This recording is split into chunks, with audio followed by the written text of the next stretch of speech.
नमस्कार, मी निकिता चांगले Maharashtra news 7च्या Nagpur bulletin मध्ये आपल्या सर्वांचं स्वागत करते। घेऊया नागपुरातील बातम्यांचा सविस्तर आढावा। तत्पूर्वी नजर टाकूया हेडलाईन्सवर।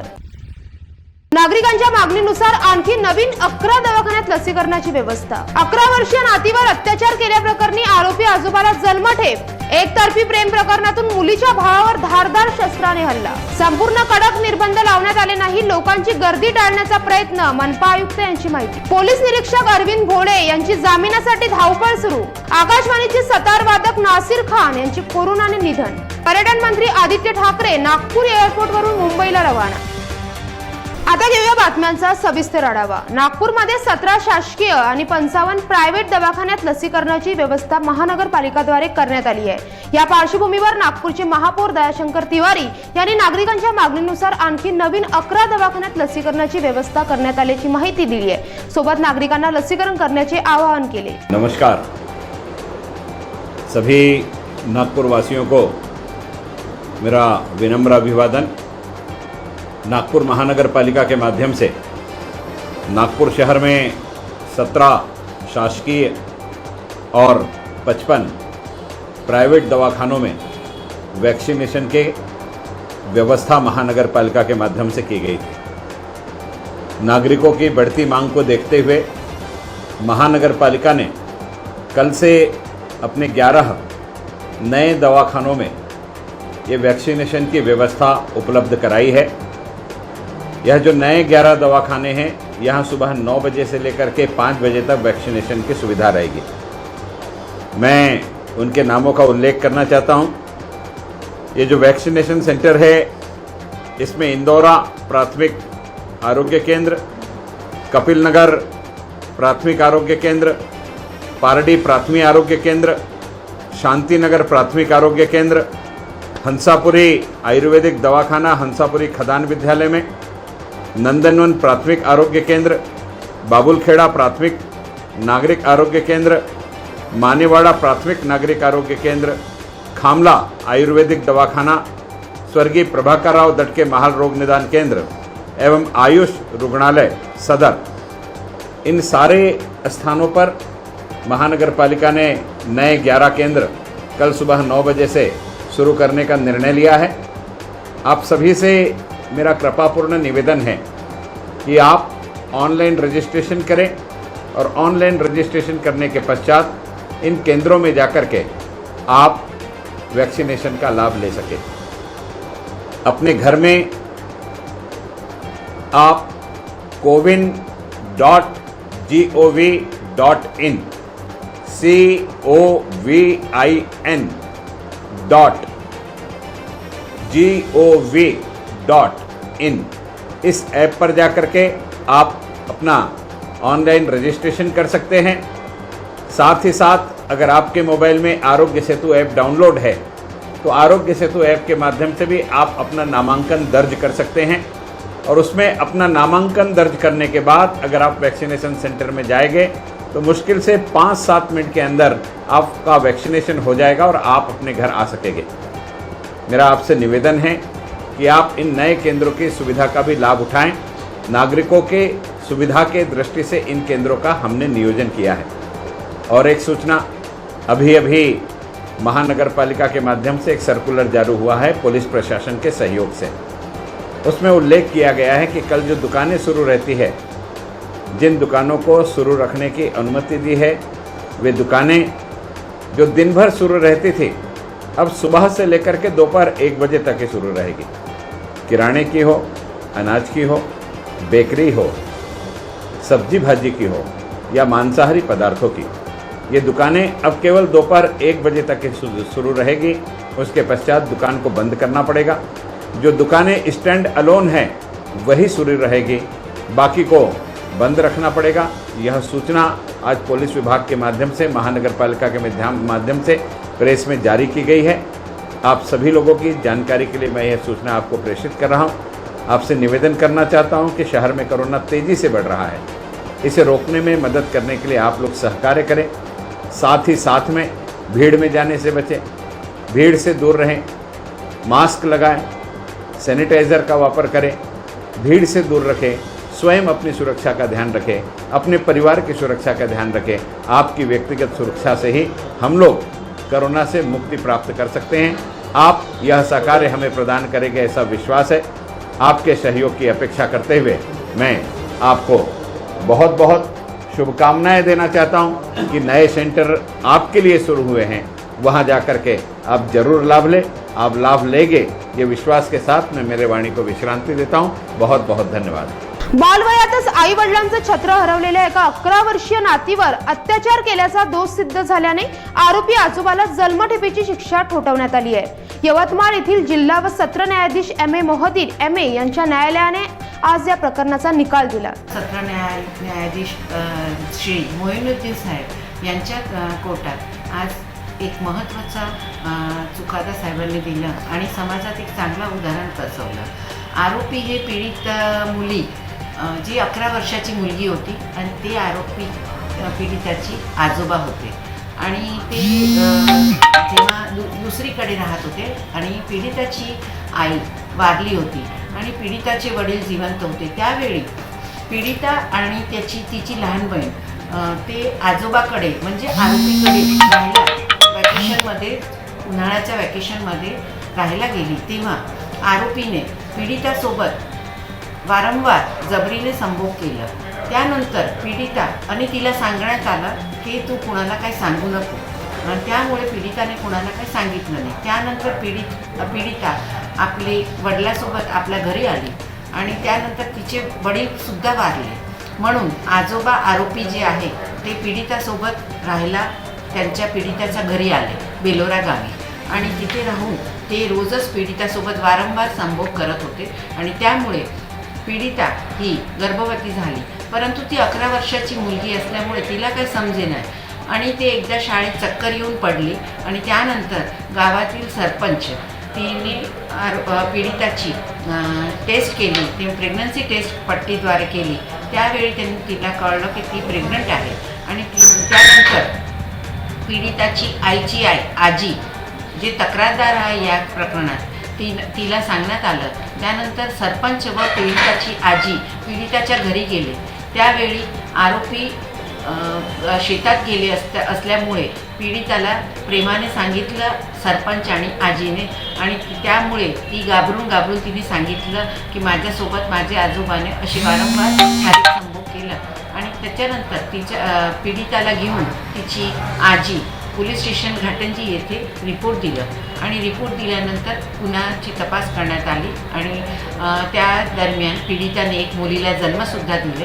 त्याची DNA चाचणी करण्यात आली। आरोपीच्या रक्ताचा नमुना घेतला, पीडिताचा ब्लडचा नमुना घेतला आणि ते मुलगी झाली नवीन नवजात बाळ तिचासुद्धा ब्लडचा सॅम्पल घेऊन DNA टेस्ट करण्यात आले। DNA टेस्ट आरोपीचे मुलगी आहे असं आरोपी आणि पीडित हे बायोलॉजिकल माता पिता असे आई वडील असे रिपोर्टमध्ये आलं आणि त्याप्रमाणे पूर्ण रेकॉर्ड दाखल करण्यात आला कोर्टात ते।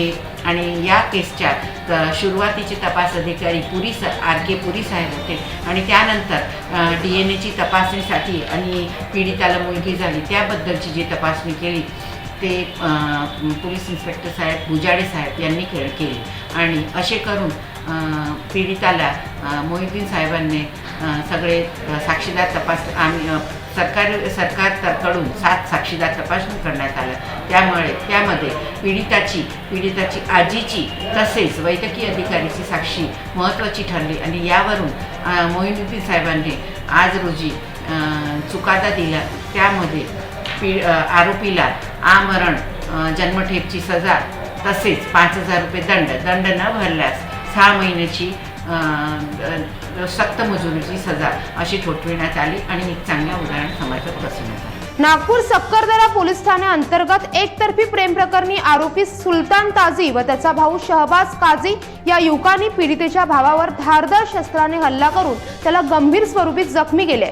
या घटनेची तपशील करता सक्करदरा पोलिसांनी असे कळले की आरोपी सुलतान ताजी हा या मुलीला मागील 2 ते 3 वर्षापासून त्रास देत होता। त्यामुळे या पीडितेने सक्करदरा पोलीस स्टेशनला आरोपी विरुद्ध विनयभंगाची तक्रार नोंदवली होती। या तक्रारीमुळे आरोपी काही दिवस शांत होता, पण त्या मुलीची दुसरीकडे लग्न जोडले असे माहीत झाले असता दोन्ही आरोपी आपल्या एका साथीदारासोबत त्या मुलीकडे जाऊन तिच्या भावावर तलवारीने हल्ला करून त्याला जखमी केले. सध्या सुलतान ताजिया सकलदरा पोलिसांच्या ताब्यात असून आरोपीचा भाऊ आणि साथीदार दोघेही फरार असून त्यांचा शोध सुरू आहे. आरोपी सुल्तान ताजी और उसका भाई शहबाज ताजी और उसके साथीदार इन्होंने जो जानलेवा हमला पीड़ित पे किया है, तो उसकी पूर्व भूमिका ऐसी है कि सुल्तान ताजी वो जो पीड़ित बच्चा है उसके बहन के पीछे 2-3 साल से पड़ा हुआ था. उस सिलसिले में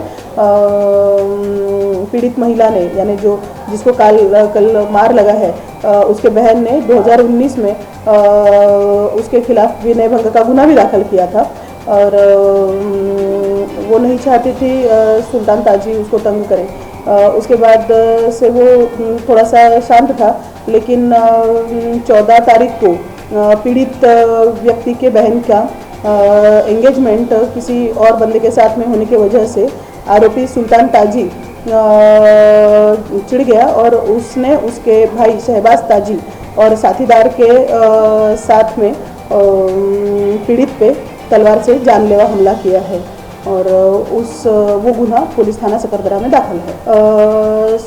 सुल्तान ताजी को अभी हमने ताबे में लिया है और उसका जो भाई है शहबाज ताजी वो अभी तक के फरार है और साथीदार का भी शोध चालू है. जो पीड़ित है ये 307 में जिशान अली, उसके बहन नहीं, वो पीड़िता को वो तकलीफ करता था, उसके पीछे उसका पाठलाग करता था और इस सिलसिले में 2019 में विनय भंग का गुनाह दाखिल है सुल्तान ताजी पे. और शहबाज ताजी पे भी 324 का गुनाह दाखिल है. उस पर प्रतिबंधक कार्रवाई होने के बावजूद भी उन लोगों ने फिर से ये 307 का गुन्हा किया है. नागपूरमध्ये वाढत्या कोरोनाच्या पार्श्वभूमीवर 15 ते 21 मार्च पर्यंत कडक निर्बंध लावण्यात आले आहे. तरी सुद्धा नागपुरात दर दिवशी कोरोनाची रुग्णसंख्या उच्चांक पातळी गाठत आहे. या पार्श्वभूमीवर मनपा आयुक्त राधाकृष्ण बी यांनी याविषयी बोलताना माध्यमांशी संवाद साधला. कारण इतना ये जो अपना जो सोशल डिस्टेंसिंग, मास्क यूज़ करने और सैनिटेशन जी हैंड हाइजीन यूज़ करने का जो कोरोना अप्रोप्रिएट बिहेवियर बोलते हैं, उसके थोड़ा कुछ बीच के पीरियड में कम हो गया था पूरा इसमें. और इसके अलावा जो मोबिलिटी, जैसे अपना मिशन बिगिन होने के बाद जैसे मोबिलिटी बढ़ गया, हर आदमी जो पहले लॉकडाउन के बाद जो कैसे इकोनॉमिक एक्टिविटी बढ़ गया, लोगों ने मूव करने के शुरू हो गया, पब्लिक ट्रांसपोर्ट शुरू किया, ऐसे इसके समय पे जो प्रिकॉशनरी मेजर्स में थोड़ा कुछ जो कमी तरता हो गया था, उसके अनुसार इसका हिसाब से अपना केसेस बढ़ने का शुरू हो गया. एपिडेमोलॉजिस्ट बोल सकते हैं. इसके सबसे इम्पॉर्टेंट है जो अभी का जो बीच में कालावधि नंतर, वो जो लॉकडाउन के बाद जो मिशन बिगिन ओपन होने के बाद जो शादी का जो संभ्रम है और सोशल गैदरिंग, पॉलिटिकल गैदरिंग, ये इसका संख्या जो बढ़ गया था, जो जब लोग ज़्यादा से ज़्यादा लोगों से इंटरेक्शन में आते हैं, ऐसे प्रकार का स्प्रेड होने की शक्यता है. इसको कम करने के लिए वो मास्क यूज़ करना बहुत इम्पॉर्टेंट है. वो आपको मालूम है पिछले 2-3 हफ्ता से हम सैटरडे संडेज में जो रिस्ट्रिक्शंस लगाए थे, उसको अनुभव देख के हम केसेस भी कम करने के हेतु में एक 7-8 दिन का हमने बढ़ा दिया 21 तारीख तक. इसका आढ़ावा लेके उस पर जो कुछ चीज़ें को टाइम रिस्ट्रिक्शन लेके आने का ज़रूरत है, उसके लिए हम आज से शुरू कर देते नहीं है. हर चीज़ को ऐसे नहीं देखने का, क्राउड कम करने इस सारे रिस्ट्रिक्शन का सबसे महत्वपूर्ण हेतु था. वो क्राउड करने के लिए जो कुछ डिसीजन होगा वो इम्पोर्टेंट है. उसका और डायरेक्ट रिलेशन कभी किसी चीज़ को नहीं हो सकता है. क्राउड जब कम होगा, सोशल लोगों का इंटरेक्शन कम हो जाएगा, सो जो चेन ब्रेक करने में मदद होगा. जितना कम से कम लोगों का इंटरेक्शन हो गया उतना अच्छा है.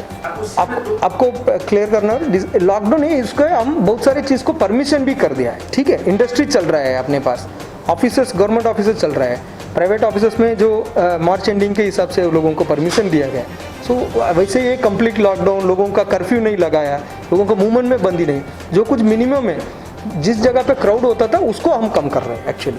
सो आप ठीक से इसको समझना. वो जो इसके लिए हम पुलिस का 100 के अधिक नाका रखा है, तो और उसके ऊपर एन्फोर्समेंट के लिए हम काम करेंगे। फेसबुकच्या माध्यमातून एका महिलेला आपल्या जाळ्यात ओढून तिची फसवणूक केल्याप्रकरणी चर्चेत आलेले नियंत्रण कक्षाचे पोलीस निरीक्षक अरविंद भोळे यांनी जामिनासाठी धावपळ सुरू केली आहे। त्यासाठी त्यांनी त्यांच्या लुटेरी दुल्हन म्हणून ओळखल्या जाणाऱ्या मैत्रिणीची मदत घेतली असल्याचे विश्वसनीय माहिती आहे। अरविंद भोळे यांनी पीडित महिलेला आपल्या जाळ्यात ओढले, तिला लग्नाच्या भूलथापा देऊन एका मंदिरात लग्न केले, 3 महिन्यातील आपल्या जवळ ठेवले, महिलेचे लैंगिक शोषण करून पत्नीच्या उपचारासाठी त्यांनी तिच्याकडून 1 लाख रुपये उकळले। त्याचप्रमाणे महिलेच्या नकळत तिच्या 3 लाखाच्या सोन्याच्या बांगड्या घेऊन भोळे यांनी नागपुरातून पळ काढला। या प्रकरणी महिलेच्या तक्रारीवरून गिट्टी खदान पोलिसांनी विहित कलमान्वये त्यांच्यावर गुन्हा दाखल केला।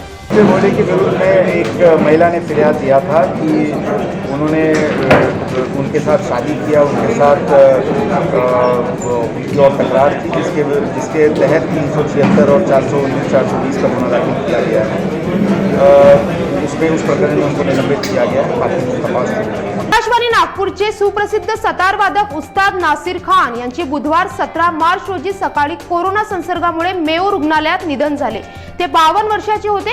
त्यांच्या मागे पत्नी, 2 मुले आणि बराच मोठा आप्त परिवार आहे। दुर्दैवाने त्यांचे संपूर्ण कुटुंब कोरोनाग्रस्त आहे। पत्नी मेयो मध्ये उपचार घेत असून मुले गृह विलगीकरणात आहे। 1988 पासून ते आकाशवाणी नागपूर केंद्रात सतार वादक म्हणून कार्यरत होते।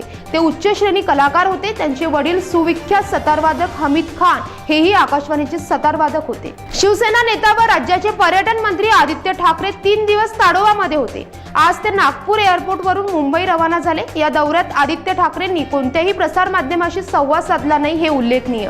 वेळ झाली आहे इथेच थांबण्याची। पुढील बातमीकरिता पाहत रहा महाराष्ट्र न्यूज 7, आवाज महाराष्ट्राचा।